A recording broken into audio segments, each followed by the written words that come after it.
It begins with a man sitting in a chair that doesn't quite fit him. The sound of a television hums somewhere behind the frame, low and eternal, like background radiation in a family home. The man's name is Peter Griffin, and he exists somewhere between the world of satire and the living room. A round figure outlined in soft beige and green with a voice that slides between mockery and charm. He isn't a hero, not exactly, but he's something more familiar, the living pulse of an average life drawn in ink.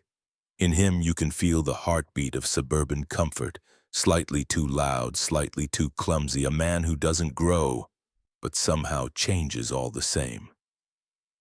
That is where we start, in Quahog, Rhode Island, in the strange warmth of repetition. Peter Griffin didn't begin as Peter Griffin. Once there was a different sketch, one drawn by a young animator with a fondness for dry humor and strange animals. In that early experiment, a gray dog named Larry and a man named Steve shared a world built from sarcasm and timing. That short film, Larry and Steve, became a sort of chrysalis. When Seth MacFarlane reshaped the idea for television, the man became Peter and the dog became Brian. A simple shift, but one that changed the rhythm of animated comedy forever. Peter was designed to be louder, simpler, and far less aware of the rules that bind polite people. He was, in essence, the kind of man you could only draw, because no one would dare to live exactly like him. The sound of Peter's voice is one of the show's most peculiar features. It's gravelly and nasal, heavy with Rhode Island vowels that stretch words like bird and car. Seth MacFarlane once explained that he modeled it after the voices of older men he heard growing up in New England. That thick, rounded sound of people who still said ta and yad. The laugh, that sputtering he, became instantly iconic. It's a laugh that doesn't sound real and yet feels oddly honest. It's as if the character himself is constantly amused by his own foolishness. A loop of self-satisfaction that never truly ends. That voice is part of why Peter feels timeless. It doesn't belong to one person but to an entire idea of working-class absurdity. The name itself, Peter Griffin, is a study in normalcy gone strange. Peter is one of the most ordinary names in English, worn by apostles, uncles, and every third neighbor. Griffin adds a mythic touch, a creature that is half lion, half eagle, a symbol of contradiction. Together they form something oddly poetic, the most average man imaginable hiding the heart of a myth. In that name you can already hear the show's entire rhythm, simple on the surface, secretly surreal underneath. A man who wants to be normal but keeps becoming something else. The first version of Peter Griffin that appeared on television looked slightly different. His head was longer, his eyes wider, his mouth sharper. The animation was rough, slightly uneven, like an early memory not yet polished. But the soul was already there. The clueless smile, the misplaced confidence, the way he could turn a single bad idea into a full day's adventure. As the seasons passed, his face softened. The lines smoothed out, the proportions changed, the animation learned to breathe. Somewhere along the way, the cartoon learned how to look comfortable in its own skin. Peter Griffin became rounder, calmer, and somehow more expressive. The show aged, but he did not. In a world where everyone else gets older, Peter stays exactly the same. An eternal 30-something father laughing at the same television, drinking the same beer, sitting in the same house in Quahog, Rhode Island. And that's the strange magic of it, the stillness inside the absurdity. You could fall asleep to the sound of it, the gentle hum of a man who never learns, never leaves, never changes. Because deep down we all have a bit of that comfort inside us. The wish for the same chair, the same laughter, the same small chaos repeating softly in the background of time. Peter Griffin's shape, as simple as it looks, has never been static. Early seasons of Family Guy drew him like a caricature of a man who was still learning to be himself. His chin jutted out more sharply, his belly moved like a separate thought, and his glasses floated on his face like a disconnected idea. As the animation matured, Peter's body rounded out, like time slowly polishing a rock in a river. His movements became smoother, less frantic, his gestures slower and more weighted. There's something comforting about that change, as if even cartoons grow comfortable in their own outlines. When you look back at early episodes now, you can almost feel the tension in the drawings, the stiffness of a show trying to figure out what it wanted to be. And then somewhere along the way, it simply exhaled. Peter Griffin became less a collection of lines and more a living rhythm, lazy, easy, perpetual. Throughout his long television life, Peter has had more jobs than most people dream of having. He's worked at a toy factory, a brewery, a fishing boat, a newspaper, and for a brief time, even as the President of the United States. These shifts in occupation mirror a deeper truth about his design. Peter is never defined by what he does.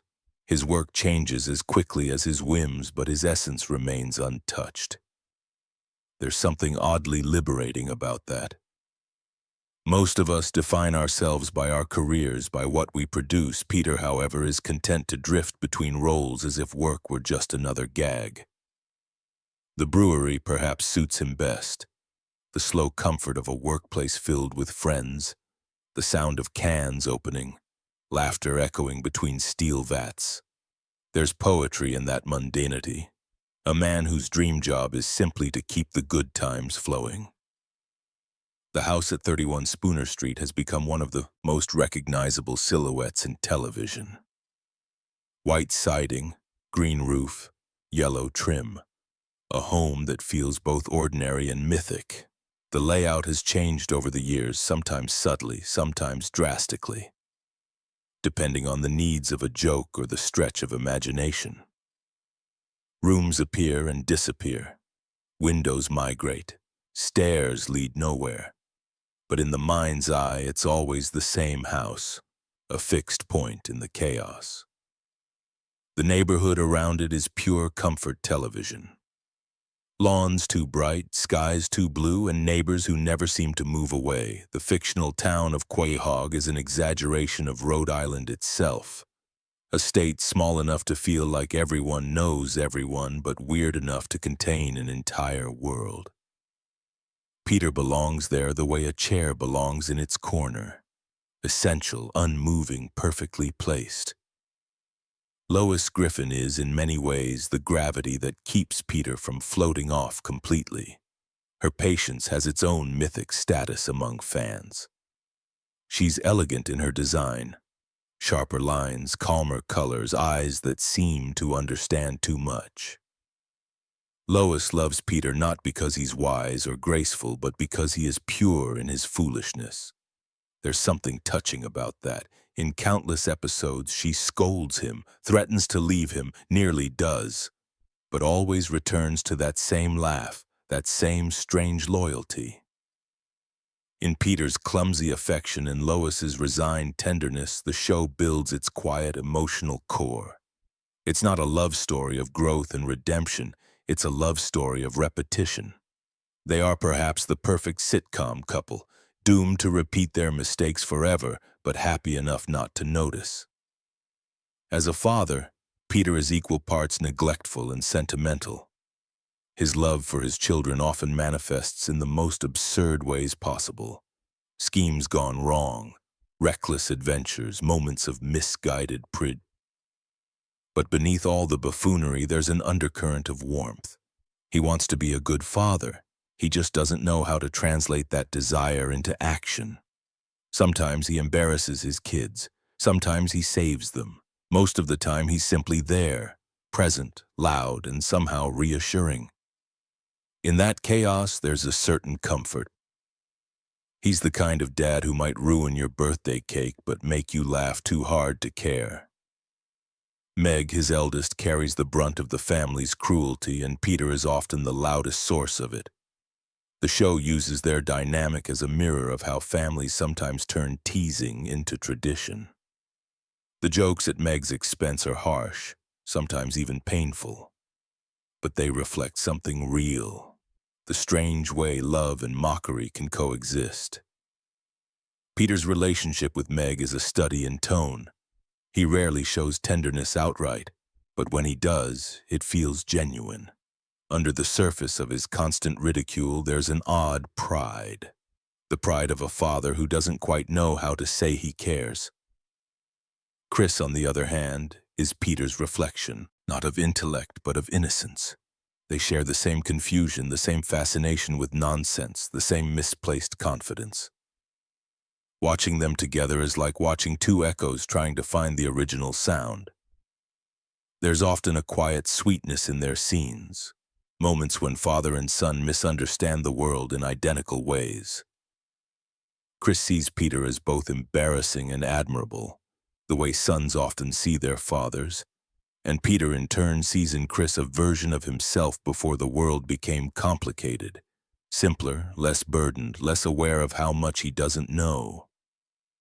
Stewie, the baby genius, is the inverse of Peter. All intellect, no restraint. Their relationship is one of the strangest dynamics in animated history. Peter's stupidity becomes a kind of foil for Stewie's arrogance. They orbit each other like planets on opposing gravitational pulls, one oblivious, one over-aware. Yet, there's an unspoken affection there. In moments when Stewie's plans fail or his intellect isolates him, Peter's dim-witted kindness offers something profound, simplicity as salvation. It's as if Peter's lack of thought is a kind of wisdom, a refusal to overcomplicate what it means to simply exist. And then there's Brian, the talking dog who somehow understands the world better than any human on the show. Peter and Brian share a friendship that transcends species and logic. They drink together, argue, philosophize, and collapse into laughter. Brian represents the voice of reason. Peter represents the absence of it. But they need each other. Without Peter, Brian would drown in his own cynicism. Without Brian, Peter would never see beyond his living room. Together they form an equilibrium, chaos and clarity sharing a beer. Peter Griffin's world is anchored by friendship, though even that word feels too dignified for what really happens at the Drunken Clam. Friendship for Peter is not a matter of long conversations or meaningful advice. It's the quiet agreement to meet in the same place night after night without needing to say why. There's Joe, the steadfast cop whose legs no longer work but whose patience does. Quagmire, whose name has become an adjective, as though he were less a man and more a state of being. And Cleveland, soft-spoken and resigned, always the first to sigh and the last to leave. Together they form a kind of orbit, not around any noble purpose, but around the amber glow of a neon bar sign. When they sit together at their usual booth, the universe seems to contract, the outside world fades. The laughter is repetitive but comforting. Even the beer seems eternal. In these scenes, Family Guy captures something almost profound, how the simplest ritual, the same seat, the same story, the same round of drinks, can become the architecture of a man's life. The clam itself feels like a living organism, one that breathes out smoke and memory. It's a space where time has no authority. Nothing really changes there. Maybe a new jukebox, maybe a different label on the beer tap, but the atmosphere remains the same. It's dim, and yet somehow glowing. There's always that one stool slightly uneven, that one table that's been there since the pilot episode. The air carries the faint sound of laughter, the buzz of something familiar. The Drunken Clam isn't just a bar. It's Peter's safe zone, a place where the rules of adulthood evaporate. There he isn't a father or a husband or an employee. He's simply Peter. That's the beauty of it, the escape not from responsibility but from definition. It's through these friendships that the character softens, even when he behaves like a fool. There's a purity to his loyalty. No matter how many arguments, explosions, or unbelievable adventures they endure, the four men always return to each other. It's almost ritualistic. Sitcom friendship as religion. Their laughter, crude as it may be, becomes a chant that keeps the world steady. Watching them, you can almost smell the bar floor too, that mix of peanuts, beer, and something nostalgic. It's not about the jokes. It's about the quiet knowledge that tomorrow night they'll be right there again talking about nothing and everything in equal measure. Peter's humor, if you can call it that, operates on its own strange gravity. He isn't witty in any conventional sense. He doesn't craft jokes. He is the joke. A perpetual motion machine of clumsy decisions and misplaced confidence. Yet his kind of humor reveals something deeper about human absurdity. He says the wrong things with the confidence of a man who thinks he's enlightening the world. He laughs too early, misunderstands everything, and somehow it becomes beautiful. In Peter's world, stupidity isn't shameful. It's a form of art. He reminds us that laughter often comes not from cleverness but from recognition, that deep, slightly guilty sense of seeing ourselves in someone else's mistakes. There's a rhythm to the way the show builds Peter's jokes. It's never just about a punchline.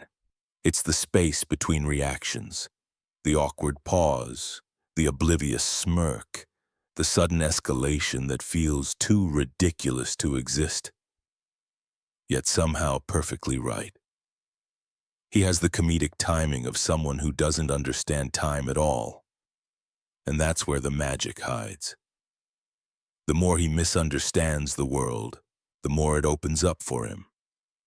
Humor becomes his language of survival, his way of bending the absurd into something gentle, even when his actions cause chaos.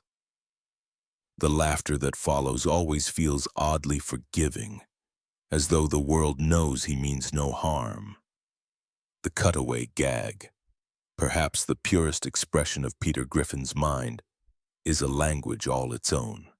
When Peter says, "This is worse than the time the universe cracks open. Suddenly, the narrative shifts to another place, another joke, another slice of impossible reality. These moments are the dream logic of the series. Fragments that obey no rules, like the flashes of memory that drift through your head before sleep. They appear and vanish, unrelated to anything, yet deeply connected by tone. The cutaway is Peter's thought process visualized. It's how he experiences life, not as a straight line, but as a collage of associations and exaggerations. In a strange way, those cutaways mirror the way memory really works. We drift between moments, our minds jumping from one half-remembered scene to another. The show just makes that visible. Every bizarre historical reenactment, every exaggerated pop culture parody, every impossible moment, it's all part of the same dream. The humor becomes meditative in its chaos. You start to expect the interruptions, to find comfort in the randomness. The cutaways don't break the story, they are the story. They're the proof that even nonsense can have structure if you hear it often enough. And Peter, in the middle of all that madness, becomes strangely peaceful. The gags spin around him like fireflies. Sometimes he's aware of them, sometimes not. But his face always returns to that same gentle confusion. That small, open smile of a man who has long since accepted that life doesn't have to make sense. And in that way, every episode, every joke becomes a kind of lullaby. The rhythm of laughter, the loops of absurdity, the comfort of a familiar voice. There are moments when Peter Griffin almost seems to understand the universe. They are brief, glimmering moments, like sunlight flickering through the blinds of a cluttered living room. He'll make an observation so oddly precise that it stops the room cold, then immediately undo it with nonsense. This balance between awareness and oblivion is the strange center of his intelligence. Peter is not smart by any measure that schools or systems would recognize. He fails tests, misreads signs, forgets entire conversations within seconds. And yet somehow, he continues to survive the impossible.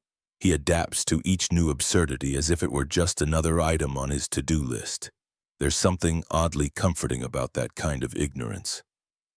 Peter's mind seems to exist in a permanent state of reset. No failure scars him for long, no embarrassment lingers. His ability to forget may be the truest form of peace.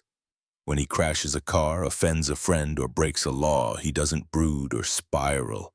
He simply laughs, eats dinner, and moves on. There is wisdom buried inside that foolishness.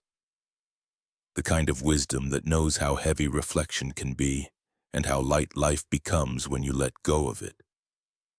Watching him blunder through existence can feel like watching the purest form of human optimism. Unaware, unashamed, unending. The show sometimes toys with the idea that Peter might secretly know more than he lets on. He'll suddenly recall a complex historical fact or perform a song from memory or recite an entire monologue that sounds almost poetic. It happens just long enough to make you wonder if something inside him wakes up once in a while, then falls back asleep. These flashes of brilliance are never explained because they don't need to be. They're part of his rhythm, a loop of accidental insight. Maybe Peter isn't supposed to learn because learning would ruin the dream. Maybe the entire point of him is to show that not knowing can sometimes be a kind of freedom. His intelligence, such as it is, also shapes the show's emotional temperature. Because Peter never truly understands the gravity of his actions, the audience doesn't have to either. The world bends around him to keep him safe from consequence. Cars explode, jobs vanish, cities collapse, but the living room always resets. The couch stays the same. The lamp remains. The world of Family Guy forgives Peter in ways the real world never would. That forgiveness is part of the comfort. It reminds you gently that maybe the worst things you've done are not the end of your story either. Peter's morality is a fluid thing. It expands and contracts according to the needs of the moment. 1 week, he's a devoted father risking his safety to save his family. The next, he's selling them out for a novelty check. He lies, cheats, and manipulates without malice, like a child who hasn't yet learned which rules matter. That's the key to understanding him. Peter's moral compass isn't broken. It just never learned where north is. His world operates on intention more than consequence. He doesn't mean to hurt anyone. His chaos is pure. Sometimes the show exaggerates this flexibility to absurd extremes. He might find religion for 20 minutes of airtime, then lose faith in the final scene. He might wage a war over a trivial slight, then forget what started it. This rhythm of moral inflation and collapse mirrors the way sitcoms protect their universes from change. Nothing is allowed to last too long, and yet every reset feels comforting. We know that by the next episode, Peter will be forgiven. The world will smooth over the rough edges. In its own strange way, the show offers a utopia of endless second chances. Underneath the crude humor, Peter's morality hides an accidental compassion. He rarely understands other people's suffering, but he instinctively tries to fix it. He'll offer advice no one asked for or destroy a plan that didn't need his help, all out of the same bumbling desire to do good. It's clumsy but honest. The show exaggerates it for laughs, but beneath the exaggeration there's something tender. A reminder that even the most misguided attempts at kindness still matter. And then there's the way Peter's morality bends not just to the story, but to the joke. In the Family Guy universe, morality itself becomes a setup. The characters act according to what will make the funniest mess, not what will make sense. And Peter, as the anchor of that chaos, becomes a sort of moral weather vane. Wherever the punchline blows, he follows. You can almost feel the invisible hand of the writers, turning him toward absurdity again and again. Yet the rhythm of it becomes hypnotic, predictable in its unpredictability. You begin to expect him to fail, and that expectation becomes its own kind of peace. And then, of course, there are his alter egos, the physical expressions of all that moral and mental chaos condensed into motion. Few things in television are as absurdly iconic as Peter Griffin fighting the giant chicken. A brawl that starts over a petty misunderstanding, expanding into a full-scale cinematic event, complete with orchestral music and impossible stunts. These fights are more than comedy. They're ritual. Every time Peter clashes with the chicken, he's enacting the myth of his own resilience. They crash through buildings, plummet from helicopters, explode in fiery debris. And then, by next episode, nothing has changed. It's catharsis without consequence. Peter's alter egos appear in smaller forms, too. The mustache he grows when he becomes inexplicably proud of himself. The superhero outfits, the cowboy hats, the endless parade of personas that never last longer than an episode. Each disguise reveals something true about him, that he's constantly trying to test new ways of being and failing beautifully. The world lets him experiment with identity in a way real life never could. And because he forgets each past version of himself, he never carries the weight of failure. In that way, Peter lives the dream most of us can't, an existence of total reinvention without memory, a loop of play that never turns into regret. These alter egos remind you how physical he is as a character. Peter's entire body is a vehicle for comedy. His weight, his posture, the way he walks as if gravity itself bends differently around him. When he trips, it's never just a fall, it's an event. His body exaggerates emotion until it becomes language. Every pratfall, every punch, every tumble through a window is a strange form of expression. It's cartoon physics as poetry. When you look at all of it together, the dim intellect, the flexible morality, the endless reinvention, you begin to see Peter Griffin as something more than a character. He's a metaphor for persistence, for the way people survive their own mistakes. His life is a loop, yes, but it's also a comfort. You can't ruin him, and that's the point. Every disaster he causes is erased by morning, like a dream you barely remember but somehow miss when it's gone. Peter Griffin's body has its own gravitational field. In animation, most characters are drawn to express emotion with their faces, but Peter does it with his entire frame. His movements seem to happen slightly after the thought, as though his body and his mind are two different people negotiating who's in charge. His run is always a little too fast for his shape. His falls take just a beat too long, like gravity itself is waiting for comedic effect. Even the way he sits carries a peculiar poetry. Shoulders rounded, arms slightly out, belly resting with unashamed permanence. The chair creaks, the floor sighs, the world adjusts around him.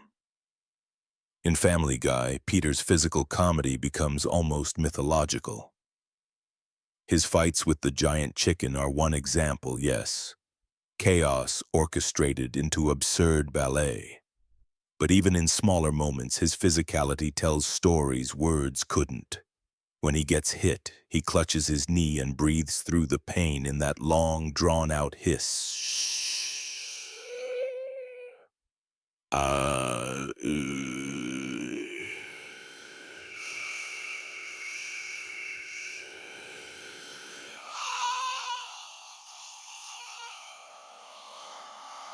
It's a moment that lasts far too long for realism and just long enough for hypnosis. You can't help but laugh, but also feel the strange rhythm of the pain, the looping pattern that turns suffering into comfort. It's the kind of moment the show excels at, an exaggerated echo of real human behavior stretched until it becomes soothing. Every time Peter's body collides with the world, there's a sense of inevitability. He can't help it. He falls, he breaks, he recovers. The repetition itself becomes calming, like a mantra or a tide. There's no tragedy in it because nothing ever truly changes. You begin to see that Peter's physical pain is part of the humor's structure, and maybe even its soul. He embodies resilience without reflection. No matter how many times he's crushed, exploded, or humiliated, he always stands up again, dusts himself off, and laughs. That's not stupidity. That's devotion to the rhythm of existence. Peter's relationship with pop culture defines him as much as his family does. He's a man built from television, literally born from a cartoon, living inside a cartoon, constantly referencing other cartoons. His sense of identity is stitched together from other media, other jokes, other voices. When Peter dresses up as Darth Vader, sings the Surfin' Bird song for an entire episode, or becomes a parody of Indiana Jones, he's not just performing. He's reaffirming that his entire world is made of borrowed stories. There's something strangely relatable about that. We too build ourselves out of what we watch, what we quote, what we imitate. He speaks in echoes of pop culture because that's how his mind understands reality. To Peter, the world is television, and television is the world. Everything he knows about history, morality, or emotion comes filtered through a screen. The show itself becomes a commentary on that, a collage of borrowed references stitched into new absurdity. Every episode is a hall of mirrors, the show reflecting Peter, Peter reflecting culture, culture reflecting the show. The joke becomes self-aware but never self-serious. That's the secret to Family Guy's longevity. The world changes, but pop culture never runs out of itself. Every new movie, every new meme, every celebrity moment becomes fresh fuel for Peter's confusion. He doesn't age, but the world around him keeps giving him new material. And maybe that's why he feels so strangely timeless. He's not bound to the logic of his own era. He's an antenna for whatever the world is thinking about that week. In one moment, he's parodying 80s sitcoms. In another, he's imitating TikTok dances. The absurdity scales with the times. Peter becomes a vessel through which pop culture eats itself, and it's funny precisely because he doesn't notice. Online, Peter Griffin has evolved into something beyond the show. He exists as a meme, a reaction, a voice clip, a floating image used to express emotions too stupid or too profound for words. His laugh, that nasal heh heh heh, has been turned into thousands of sound effects, remixes, and edits.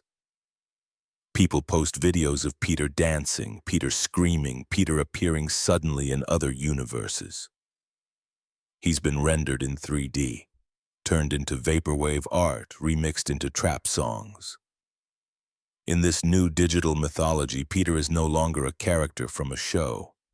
He's a symbol of absurdity itself, the human condition reduced to an image of a cartoon dad doing something inexplicably stupid. But there's something fascinating about the way the internet has embraced him. The memes aren't cruel, they're affectionate, even reverent. There's comfort in his predictability. You know exactly what Peter Griffin will do, and yet you still want to see it again. The loops of him dancing or screaming or repeating the same laugh feel almost meditative. He has become the modern mantra of nonsense, the background hum of internet culture. He no longer belongs to Seth MacFarlane or to television. He belongs to the people who remix him, repost him, and breathe new absurd life into him daily. When you scroll through those clips late at night, a distorted Peter spinning endlessly, his voice warped into rhythm, you begin to sense the strange immortality of this man. A character who was never meant to grow has found new ways to evolve. In memes, he becomes endless. Every repetition reaffirms his place in the digital subconscious. We dream of him now the way we dream of jingles and commercials, not as stories but as echoes. Familiar, meaningless, comforting. There's a reason so many people fall asleep to Family Guy reruns or compilation clips online. The show's tone, its rhythm, its looping humor, all of it mimics the logic of the half-awake mind. Watching Peter blunder through his world is like letting your thoughts wander at the edge of sleep. He says something ridiculous, the screen cuts away, something else begins. It doesn't matter if you miss a line. You'll always understand the feeling. The show never demands attention. It simply continues. That's why the internet loves him, because Peter Griffin represents something that never ends. The comforting absurdity of a world that keeps spinning, no matter how little sense it makes. Sometimes in the middle of chaos, Peter Griffin says something that sounds like truth. It slips out between the nonsense, almost by mistake. A fragment of wisdom so odd that it feels profound. Maybe it's when he admits that he doesn't understand his family but still loves them. Maybe it's when he confesses in a rare moment of quiet that life feels like one long rerun and he's just waiting for the next commercial. These sentences float out of him like soap bubbles, fragile, shining, gone in an instant. And yet they linger because they come from someone who doesn't think before he speaks. That's the secret to his accidental wisdom. There's no performance. Peter doesn't filter himself. His words stumble out unedited, and occasionally the truth hides inside the stumble. Sometimes foolishness lets you reach honesty faster than intellect ever could. When Peter muses about the unfairness of life, or admits that he's scared of losing his family, or wonders aloud what happens when the TV turns off. It's never meant to be deep, it just happens to be. And maybe that's why it feels real. The show plays these moments softly, almost invisibly. There's no dramatic music, no swelling revelation, just silence. A beat of stillness before the next joke breaks it apart again. But in those quiet beats, you can sense something that Family Guy rarely gets credit for: empathy. The show knows that beneath Peter's idiocy lies a human longing for things to make sense, for love to stay simple, for the world to stay funny. His stupidity protects him from despair. His laughter is a shield against the weight of awareness. That's what makes him comforting. Sometimes Peter's strange flashes of depth act as mirrors for the audience. His mistakes become metaphors for our own. The way we all trip over our good intentions, the way we say the wrong thing even when we mean well. His wisdom is unintentional, but that's what makes it feel honest. The smartest lines come from a man too dumb to lie. Behind that voice of foolishness is the precision of Seth MacFarlane, a creator who understands that comedy only works when it's rooted in rhythm. Peter's voice isn't just funny, it's musical. Every nasal vowel, every strained Lois or freakin' sweet lands on a beat like a song lyric. MacFarlane once said that Peter's laugh came from a man he overheard at a Rhode Island college, someone who laughed through his nose like he was trying to hide it and show it at the same time. That sound became immortal. It's not just laughter, it's punctuation. The craftsmanship behind that voice is invisible to most people. You don't notice how the syllables bounce until you listen closely. The way Peter stretches a single word, but, until it becomes its own punchline. The way he interrupts himself mid-thought, creating rhythm out of chaos. It's vocal jazz, disguised as stupidity. MacFarlane's control is extraordinary. Every laugh feels careless, but it's timed perfectly. That precision is why Peter can jump between tones, from a soft confession to a loud outburst, without ever breaking the illusion. He's an instrument disguised as a man.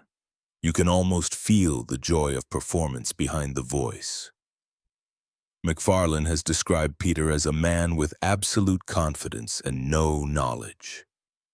To voice him is to surrender to that combination, to let go of ego, to find rhythm in nonsense. The result is hypnotic.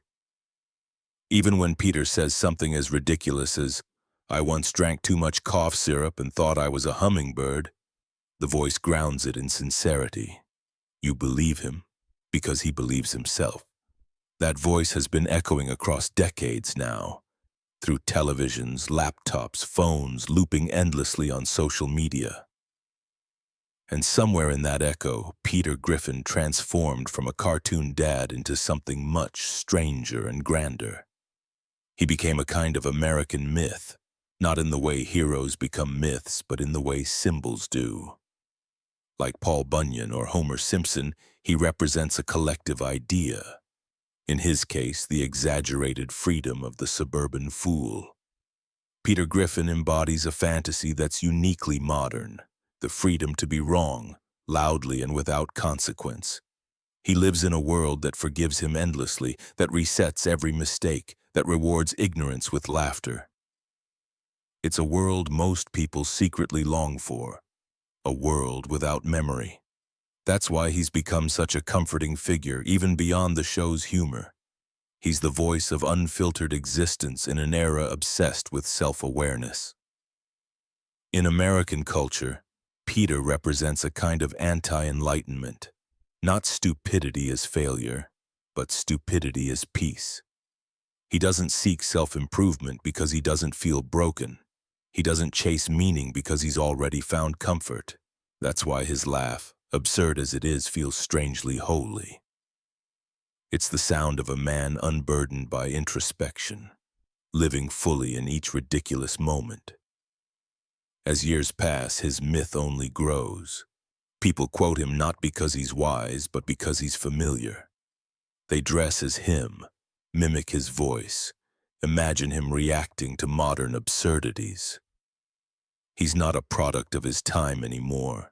He's part of the background noise of life, like jingles or traffic or the hum of a refrigerator.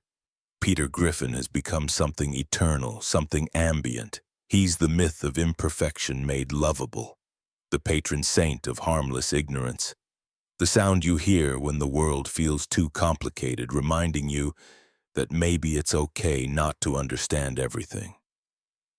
In a world where stories constantly collide, Peter Griffin has slipped between dimensions more times than most fictional beings.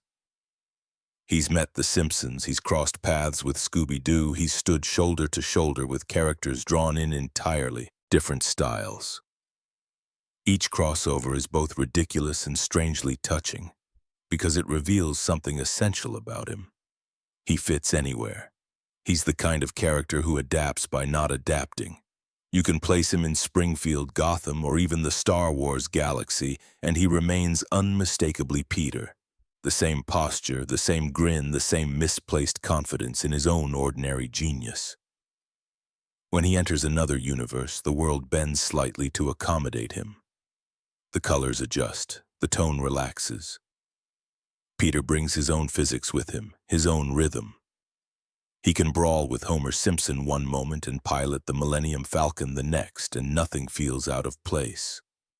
That's part of his charm. He doesn't acknowledge the strangeness. He acts as though every universe were just another living room, another episode waiting to resolve itself before bedtime. It's a kind of narrative immortality. Crossovers are usually about novelty, but with Peter, they become meditations on sameness. Every world he visits, no matter how different, becomes a mirror of Quahog. The family structure remains, the beer tastes the same, the laughter lands in familiar beats. It's as if Peter carries his entire ecosystem with him, an invisible sitcom gravity that reshapes whatever story he touches. Even when he's surrounded by new faces, the rhythm of Family Guy persists, and in that persistence there's comfort. The idea that no matter how far from home you drift, you're still yourself, absurd and whole. The internet, of course, has taken that idea and run wild with it. Beyond official crossovers, Peter now appears in places the creators never dreamed of, edited into film scenes, deep-faked into speeches, looped into music videos. The world keeps reinventing him, and he never protests. He has no ego, no boundaries. He belongs equally to every corner of pop culture now. And perhaps that's what makes him so hypnotic, his ability to exist everywhere at once, unchanged. Time moves differently for Peter Griffin. It always has. He's been the same age since 1999, the same weight, the same job, the same voice. The calendar around him changes. New presidents, new technologies, new generations of viewers. But Peter remains untouched. He doesn't grow older. He simply accumulates episodes. This strange timelessness is part of what makes him soothing. He's a constant in a world that keeps changing its channels. Every decade tries to define itself through media, but Peter floats above those boundaries. In the early 2000s, he was a reflection of loud American absurdity. In the 2010s, he became a nostalgic comfort, a cartoon rerun playing in the background while people scrolled through their phones. In the 2020s, he evolved again, not by changing, but by staying the same while the world got stranger. He's the background hum of modern life, the static between all our screens. His unchanging nature creates a paradox. Peter Griffin both represents time and denies it. He's a symbol of the decades passing and the fantasy that nothing ever has to change. When people watch old episodes, they're not just revisiting the jokes. They're revisiting a version of themselves, a simpler rhythm of existence. Peter's laughter, looping endlessly, becomes the soundtrack to their memories. There's something almost sacred in that consistency. The same lines, the same mistakes, the same dinner table arguments replayed with minor variations. It's as if the show itself has built a sanctuary against aging. No matter how much the world outside transforms, inside that animated house, dinner is always ready, the TV always glows, and the same absurd man is about to make another bad decision. You can almost imagine him noticing the passage of time without truly understanding it. Maybe once in a while he looks at a calendar and feels a flicker of confusion. The dates mean nothing to him. His world resets before the days can accumulate. He's both eternal and perpetually beginning. That's part of why people return to him. He's not just a character, he's a state of mind. Sometimes when people fall asleep to old Family Guy episodes, they're not watching Peter anymore. They're watching the comfort of timelessness. The flicker of an image that hasn't aged, the familiar laugh track that's never learned loss. There's peace in that, a kind of gentle denial that everything changes except the things that make us laugh. And perhaps that's the final trick of his mythology. Peter Griffin is immortal, but not in the way heroes are. His immortality comes from imperfection, the promise that you don't have to evolve to be loved. You can stay the same, make the same mistakes, laugh the same laugh, and the world will keep you in its reruns. The world outside the Griffin house keeps turning. Seasons change, presidents come and go, voices age and fade. But inside that small yellow home on Spooner Street, everything hums with the same low frequency of laughter. Peter sits on the couch, eyes soft, remote in hand, beer half finished. The television light flickers across his face, reflecting colors that mean nothing and everything. There is no plot now, no punchline left to reach for. Just a man, drawn and redrawn, existing in perfect, forgiving loops. Peter Griffin was never meant to be profound, but somehow he became a mirror for the simple truth that life doesn't have to make sense to feel full. Every stumble, every half-thought, every failed attempt at wisdom adds up to something that looks strangely like peace. His world has rules we all secretly wish we could live by. Mistakes erase themselves, laughter heals immediately, and time politely waits for the next episode. There is no final lesson, only repetition. If you look closely, you can see that the show's rhythm mimics breathing. A joke rises, expands, collapses, another takes its place. Every episode inhales chaos and exhales calm. Peter's laugh, that breathy nasal heh, becomes a pulse you can rest against. It's the sound of a man endlessly surprised that he's still allowed to exist. Maybe that's what draws people back late at night when the room is dark and the screen is the only light left. They aren't just watching comedy, they're visiting a place where imperfection is safe. Peter doesn't need to learn or grow because his stillness is what makes him human. In his exaggerated stupidity lies a quiet grace, the permission to stop trying so hard. He isn't a hero or a role model or even entirely coherent. But he's constant. The same voice, the same living room, the same universe where nothing terrible ever stays terrible. That constancy has weight. It's a reminder that the small, ridiculous parts of life, the ones we usually hide behind seriousness, might be the most enduring. As the episode winds down, the camera might linger on that living room one last time. Lois straightens a cushion. Stewie mutters to himself. Brian sighs, and Peter, always Peter, lets out one last chuckle, half asleep, eyes glassy with contentment. The credits roll. The theme music hums. You realize it could start again immediately and nothing would be different. That's the comfort of it. The cycle, the sameness, the knowledge that somewhere in animation and memory he'll always be there, pressing the remote, laughing at something only he finds funny. And maybe that's enough. Maybe that's the lesson hidden inside the laughter, that there is a kind of beauty in the endless ordinary, that the joke, once repeated long enough, becomes a lullaby. You can rest inside it. You can let the world keep spinning without you for a while.